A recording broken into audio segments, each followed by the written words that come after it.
નમસ્કાર દર્શક મિત્રો, આરટીવી ન્યૂઝમાં આપનું સ્વાગત છે। આપ જોઈએ આજના સમાચાર। ધોરાજી શહેર ભાજપ દ્વારા પંચનાથ મંદિર ખાતે નવનિયુક્ત ઉપપ્રમુખો, મંત્રીઓ, કોષાધ્યક્ષ તેમજ કાર્યાલય મંત્રીઓના સન્માન સમારંભ કાર્યક્રમનું આયોજન કરાયું।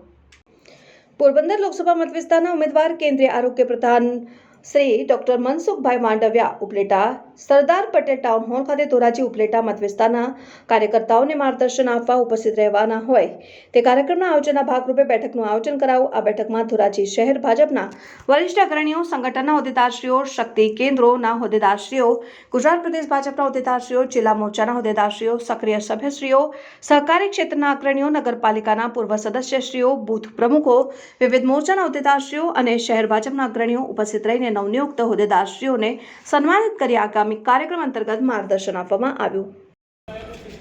આજ રોજ ધોરાજી શહેર ભાજપ દ્વારા શ્રી પંચનાથ મહાદેવ મંદિરના સાનિધ્યમાં એક અગત્યની મિટિંગ રાખેલ। આ મિટિંગમાં ધોરાજી શહેર ભાજપ વતી નવનિયુક્ત હોદ્દેદારોનો સત્કાર સમારંભ રાખેલ અને આગામી ચૂંટણીના દિવસો દરમિયાન ઉપલેટા ખાતે લોકસભાના ભાજપના ઉમેદવાર શ્રી ડૉક્ટર મનસુખભાઈ માંડવિયા ઉપસ્થિત 19 તારીખે ઉપસ્થિત રહી અને કાર્યકર્તાને માર્ગદર્શન આપવાના છે।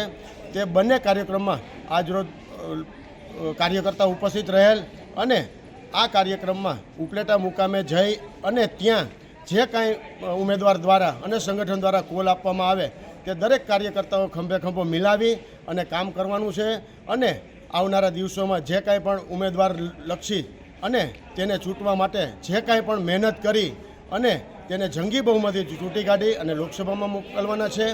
અને આજ રોજ જે નવનિયુક્ત હોદ્દેદારોની નિમણૂક થયેલ છે તે તમામ હોદ્દેદારો અને સંગઠનના તમામ કાર્યકર્તાઓ, ભાઈઓ, બહેનો અને દરેક મિત્ર મંડળ સહિત આ કાર્યક્રમમાં જે કાંઈ ઉપસ્થિત રહ્યા છે અને જે આવનારી ચૂંટણીમાં ખંભે ખંભા મિલાવીને કામ કરવાનું છે તેવું દરેક કાર્યકર્તાને એકસાથે કહી અને કોલ આપેલ છે અને આવનારી ચૂંટણીમાં ભારતીય જનતા પાર્ટીના ઉમેદવારને જંગી બહુમતીથી ચૂંટી કાઢી અને લોકસભામાં મોકલવાના છે તેવું નક્કી કરેલ છે।